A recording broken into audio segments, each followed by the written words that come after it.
Welcome to What is Black, the podcast where we address issues important to raising healthy and thriving Black children and teens. I'm your host, Dr. Jacqueline Duget. Hi everyone, before we jump into another great episode, I just wanted to take some time to share some updates with you. In the next few weeks, we'll be launching our first children's podcast, Henry's Library, so stay tuned to that. If you really want to know what's going on behind the scenes, please subscribe to our newsletter. And you can subscribe to our newsletter at whatisblack.co. Our newsletter will, give you insights and also, share some freebies that we're giving away as part of the launch for Henry's Library. So please sign up. Also, as we're expanding our offerings, we've developed a Patreon page. So we would love if you could support us. We value your support as a listener and a subscriber, but this additional support will help us as we expand and create more content that centers and celebrates Black children and families. You can become a patron by signing up at www.patreon.com/whatisblack. And also, please remember to follow us on social media. We're on Instagram, Facebook, Twitter at whatisblack, at WHATISBLK. And we look forward to your continued listening to us. We'd always love if you could subscribe, rate, or review us. And that's greatly appreciated and allow more people to learn about us and grow our community. So let's get started with today's episode. Hi everyone, and welcome to another episode of What is Black. I am so excited to have as our special guest Kim Williams. She is the founder of Single Black Motherhood, and we're going to talk a little bit more about her site, all the things she offers, and the importance of the role she plays and this platform, Single Black Motherhood, that she's created. So Kim, good morning. How are you doing today? Good morning. I am doing well. Thanks for asking. Awesome. Okay, so let's jump right in. Let's talk a little bit about you first, who you are, and then kind of segue into why it is you created Single Black Motherhood. Okay, yeah. So my name is Kim. As she stated, I have a daughter. She is 9 years old. She just turned 9 on Thursday, and I'm super excited about it.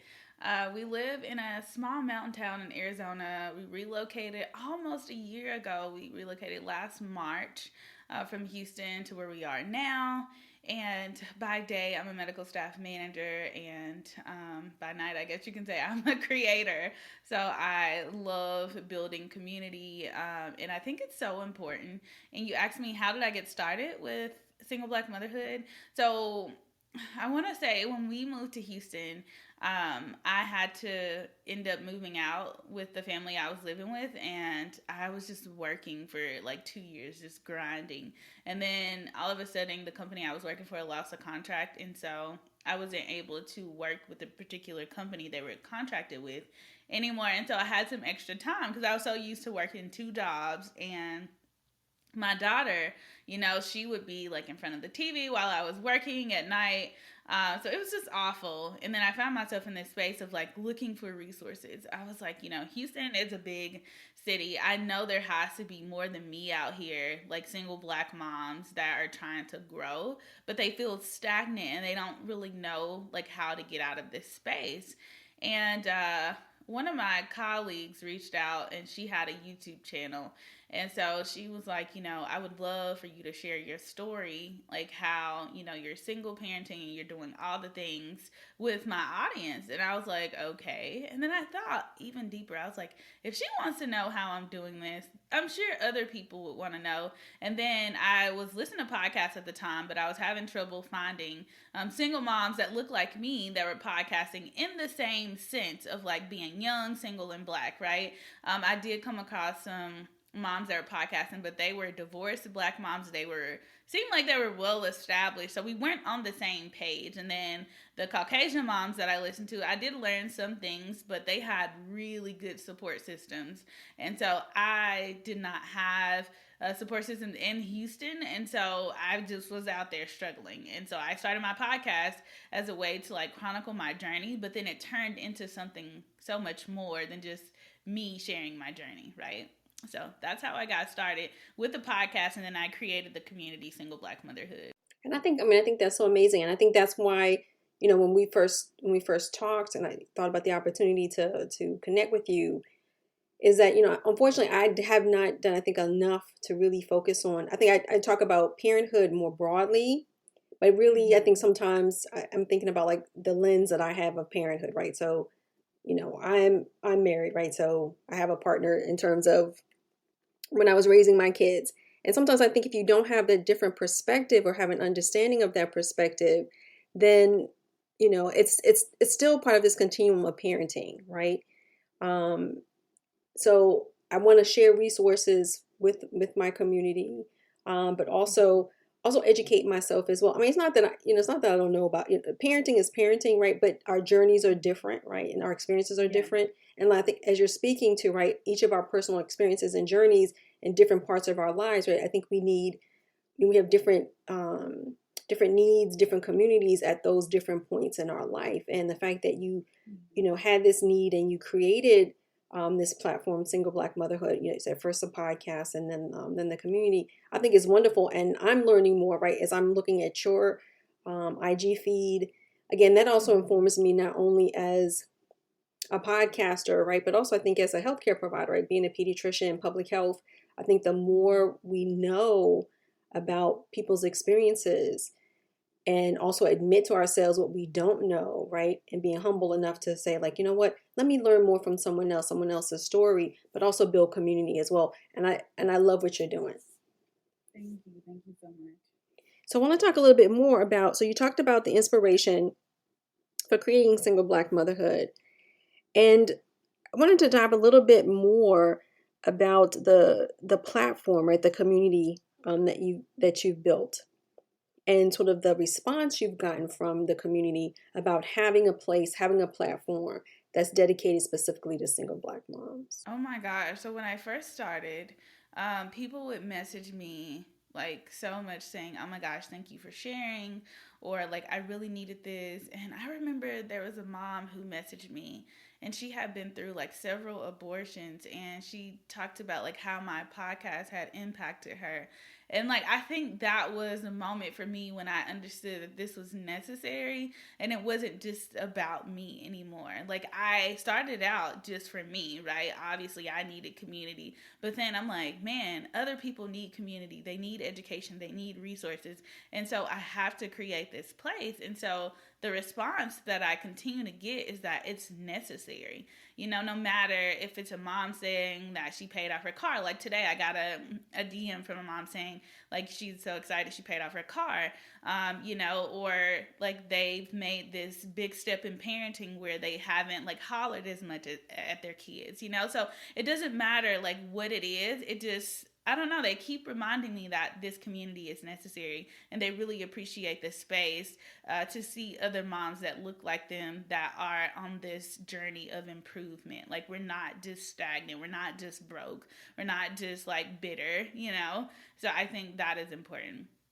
Your podcast and platform really provide a place where other Black moms can be seen, right? And find fellowship, which I think is so important. So and the fact, so I guess how does that make you feel in terms of, one, about creating, right, being a creative, and then also having this impact, right? I think this social impact with the work that you're doing. Oh my gosh. I feel so much gratitude. I really consider it a privilege and an honor to be the person that has cultivated such a space, because I didn't even know like single mom communities existed until like I created this. And then I would see like the hashtag like single mom community or single mom. And so I think what makes this one so different is that like I'm not afraid to talk about anything. Like, I don't think anything is off limits, because if I don't talk about it, then who else will talk about it? And I'm just like, I'm just grateful to be in a space where I can like openly share my journey, but then I can allow other moms to come on and actually share their journey too. Because I think that exposure provides a lens, and oftentimes, if people don't see anybody else doing it, they don't know that it's possible for them, especially like single moms. Because if you Google like single black moms, a lot of times it's like negative stuff, it's negative statistics, but nobody is really like talking about what single moms are doing in our communities. That's actually good stuff, you know? You don't really see that a lot in the media. So if you can talk a little bit more about that, Kim, the topics that your community, your platform covers for moms. So we cover everything. We talk about like parenting. We talk about life, career, like anything you can possibly think of. We talk about a dating, um, just whatever, like whatever they want to talk about. I often will ask them like, hey, you know, do you guys have anything you're struggling with this month that you want to focus on, or is there any questions that you have? We did a Q&A maybe last week, and I had some moms talk about like they were trying to think about best insurance for their kids. Like some were struggling with their teens, like, you know, with COVID and school shut back down, you know, that sort of, so just anything is possible. One question that I thought about is that I think people in your that have a platform like you do, right? I mean, you do so much to, like you said, cultivate conversation, community, fellowship. And I think about, all that you're giving to other people and also sharing with other people. How do you fill your cup up, right? And what empowers you as you're trying to uplift and empower other women? Yeah, so like every day, like I try to start my day away from people, right? So like I am in my word, so I read a devotional, so to get that spiritual aspect, and then I go to the gym, so I exercise, because I think like physical fitness goes in hand with mental fitness, and so those are two things that I do to like pour into my cup daily, to fill myself up so that I have something left to give, whether it's my kid at home or whether it's my team at work or whether it's, you know, the moms in my community, whether it's online or offline. I have to pour into myself first before I can pour into anyone else. So I do those things daily, but then obviously, like, want to get outside of the house, you know, I may go and get like a mani pedi, massage, you know, just whatever I feel like that will help me to feel better. Because if I don't take care of me, like I won't have anything to give. So I think it's important, and I'm a huge advocate of like prioritizing you and putting yourself first every single day. I remember when I first started listening to podcasts, I think it was Janelle Stewart. She talked about this on her podcast, and I held that so dearly. And I was like, I think I was at the beginning of my single mom journey, and I was just like, forever, like, gotta prioritize me first. You know, because if I don't take time for me, it's like I would see the results of like rushing and, you know, feeling like, oh, well, I don't have time for this, or versus like being more intentional when I am able to focus on me first, if that makes sense. Oh yeah, it totally makes sense. And I think the other important thing that you do, maybe indirectly, right, the positive outcome of you taking care of you is that your daughter sees you, right, modeling for her that she's important. My goal, I'm like, I hope that I am modeling something that, like, you know, not necessarily I want her to be exactly like me, but that she is better, right? And that she sees like a good foundation, especially just being the only parent, right? You hope that your kid will pick up the good things. Well, that's okay, because I think sometimes what we think are not the good things, right? Because again, I think we're always, I think as women or anyone, right? Like there's this self-criticizing, right? It's like, oh, I'm not beautiful enough, or I'm not whatever enough, right? But then understanding that, and I think that's why it's so important to have communities like yours, right? Because like you said, I think it's true, like when someone feels seen, then there's like you can take a breath, right? Yeah. And it's like, okay, you know what? Let me rethink this idea of like, why am I criticizing myself, right? It's this external validation, and it's what you see outside is normalized. But then when we start to understand that, okay, we're normal, like I'm seeing myself, I'm seeing someone that has a similar experience, it's not the same experience, but something I can relate to, that makes all the difference in the world. And I think that's why, like being a parent or being a role model or being anyone that is in a position to sort of, like you said, I think you're almost like a trailblazer as well, right? So I mean, those are important roles to have, but I love the fact that that you're also feeding yourself and honoring yourself as well, because I think that's also a Yeah. great example. Yeah. I think that is the beauty of community. You mentioned something and you said that, we're all on like these different levels and we sometimes think we aren't this enough or we aren't that enough. But then when you're able to see other people in community that aren't probably where you are, like that makes you appreciate like where you are so much more. And I was talking to them the other day and I was saying that, how when we talk about therapy, it's like one of the things where sometimes we wait until we have anxiety or depression and then we go and get help. I was like, but let me challenge you to go and be proactive. Like, if you feel that you're becoming like mentally drained, just go and talk to somebody. It's really okay. You don't have to have a problem to go and talk to someone because oftentimes, especially as single moms, like we don't have a lot of people to talk to. It's like our kids, if we have friends, but sometimes like we don't have friends with kids, so they may not understand, where we're coming from, or they may have bias because they know like the father, or they know like kind of our situation.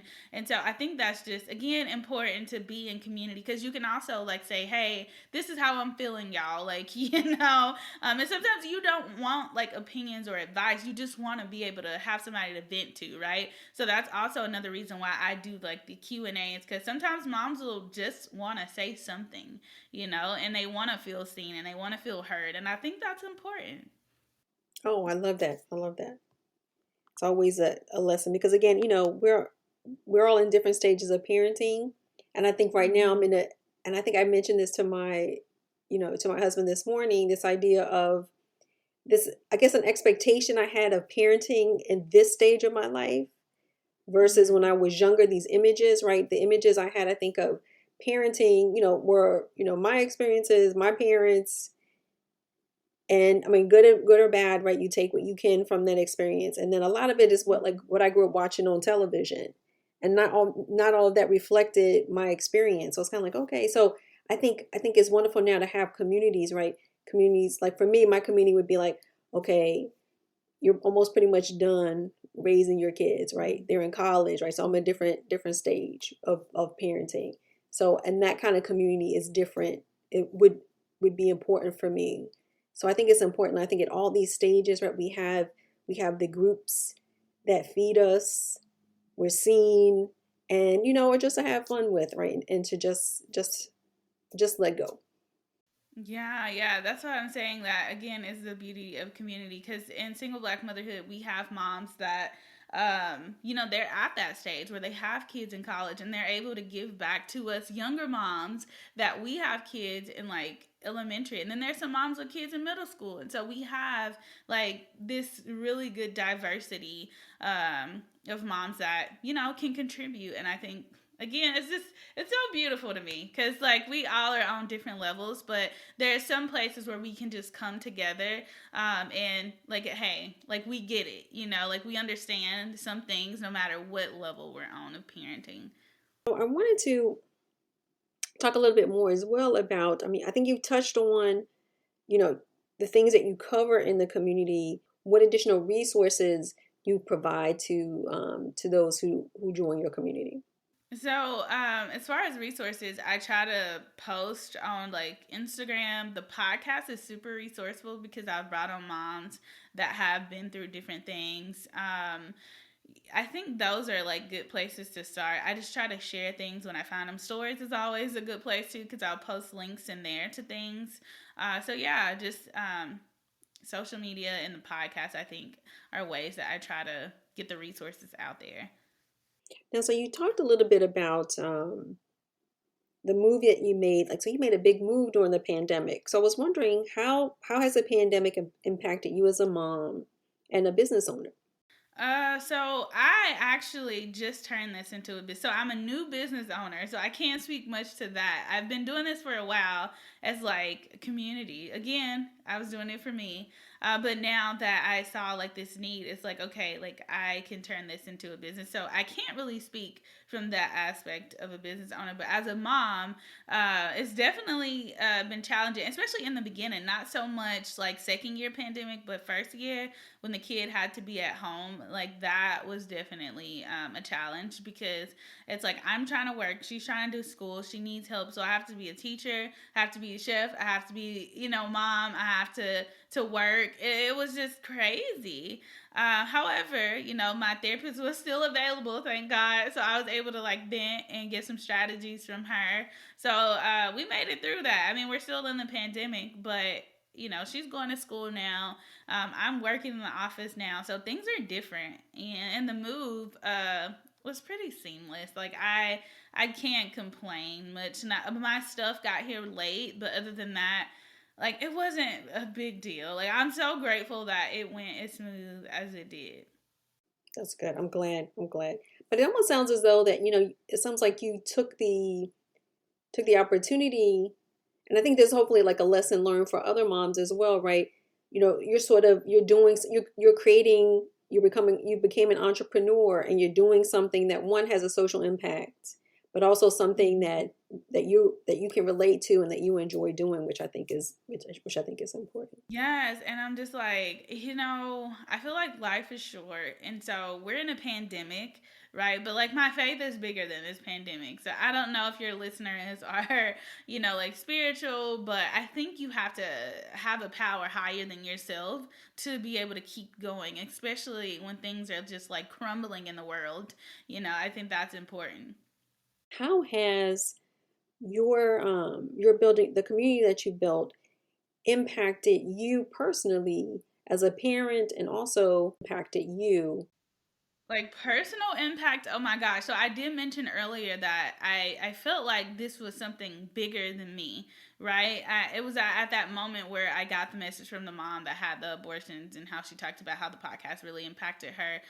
That was a moment for me where I was just like, this is bigger than me. And so even like in my daily life, it's like if somebody was to see this, am I at my best? Am I doing what I can do to like show up in the world? So it's impacted me in the way that like I can't settle. Like I can't be out here living like a mediocre life, because I have to show moms like what's possible for them. So I am a living example. So I have to be that like online and offline. And my daughter is listening and she's watching and she holds me accountable. She's like, how can you like say these things if you're not going to do them at home? Right. So she is like that added like accountability for me. And so she keeps me on my toes for sure. And she's, like I said, she's listened to all these conversations. She's been to like events where I've hosted with moms, and she's seen my ability to like bring people together. And I think it's funny because it's playing out in her life, because like her teachers, we had a parent teacher conference on Thursday, and they were telling me how she's just so social and she has so many friends, and I'm sure that's because like she watches me do what I do, and so she's able to bring kids together, and it's just amazing to me to see like this play out like in my personal life, but then how it also impacts her life. Before we wrap up today, if you can share a little bit more about where listeners can learn more about you and Single Black Motherhood and join the community. Yeah, singleblackmotherhood.com. You can find everything there. If you ever want to reach out, shoot me an email, please feel free to do so. Like I am so open and I don't mind answering questions at all. Happy to be of service. Thank you so much for joining me today, Kim. This was a great conversation. Thank you so much for having me. I appreciate it. Thank you for listening to today's episode. And again, a special thank you to our special guest today for this episode. As always, you can follow us on social media at What Is Black, WHATBLK on Twitter, Instagram, and Facebook. Please go to our website at whatisblack.co to sign up for our newsletter and check out other great episodes, blog posts, and upcoming events. And also, leave a rating and review on your favorite podcast app. Until next time.